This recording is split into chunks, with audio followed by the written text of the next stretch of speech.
ఉమ్మడి నల్గొండ జిల్లా నల్గొండ కార్పొరేషన్తో పాటు మరో 17 మున్సిపాలిటీల్లో కొత్త పాలక వర్గాలు బాధ్యతలు చేపట్టాయి. తొలి కౌన్సిల్ సమావేశాలు విజయవంతంగా ముగియటంతో ఇప్పుడు అందరి దృష్టి కూడా కోఆప్షన్ సభ్యులపైన ఎన్నికలపైన పడింది. త్వరలో విడుదల కానున్న నోటిఫికేషన్ కోసం ఆశావాహులు ఎదురు చూస్తున్నారు.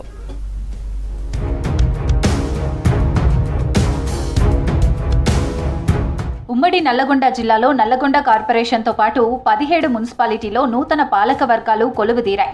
ఇప్పటికే తొలి కౌన్సిల్ సమావేశాలు కూడా పూర్తయ్యాయి. ఇక మిగిలింది కోఆప్షన్ సభ్యుల ఎన్నిక మాత్రమే. నోటిఫికేషన్ కోసం రాజకీయ నాయకులు, ఆశావాహులు ఎదురు చూస్తున్నారు.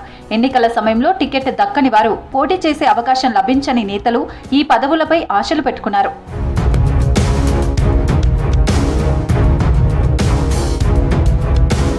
నల్లగొండ కార్పొరేషన్లో 5 కోఆప్షన్ కార్పొరేటర్లను, మిగతా 17 మున్సిపాలిటీల్లో 4 చొప్పున సభ్యులను ఎన్నుకునే అవకాశం ఉంది.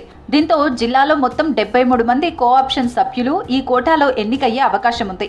ఇప్పటికే ఆశావాహులు మంత్రులు, ఎమ్మెల్యేలు, ఎమ్మెల్సీలు, మేయర్లు, మున్సిపల్ చైర్మన్లు, కీలక నాయకులను కలిసి తమకు అవకాశం కల్పించాలని విజ్ఞప్తి చేస్తున్నారు.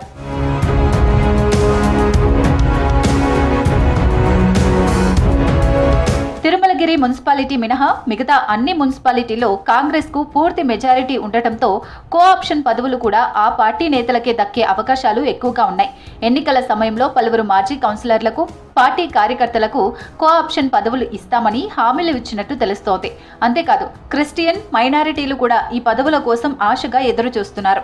తిరుమలగిరి మున్సిపాలిటీలో మాత్రం బీఆర్ఎస్ కు మెజారిటీ ఉండటంతో అక్కడ ఆ పార్టీ నేతలకే అవకాశాలు దక్కనున్నాయి.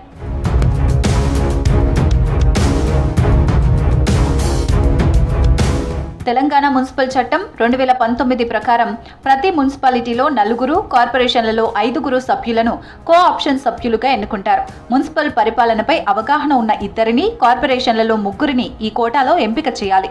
వారిలో ఒకరు తప్పనిసరిగా మహిళ అయి ఉండాలి. అలాగే మరో 2 మైనార్టీ వర్గాల నుంచి ఎన్నుకునే నిబంధన ఉంది. కోఆప్షన్ సభ్యులు సమావేశాల్లో పాల్గొంటారు, కానీ కౌన్సిల్లో ఓటు హక్కు మాత్రం ఉండదు.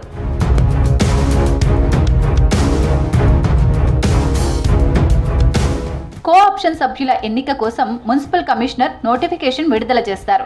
నోటిఫికేషన్ తర్వాత వారం రోజుల పాటు దరఖాస్తులు స్వీకరిస్తారు.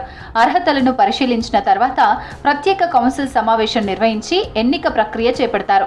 దరఖాస్తులు ఎక్కువగా ఉంటే కౌన్సిల్ సభ్యుల మూజువాణి ఓటుతో సాధారణ మెజారిటీ ఆధారంగా కోఆప్షన్ సభ్యులను ఎన్నుకుంటారు.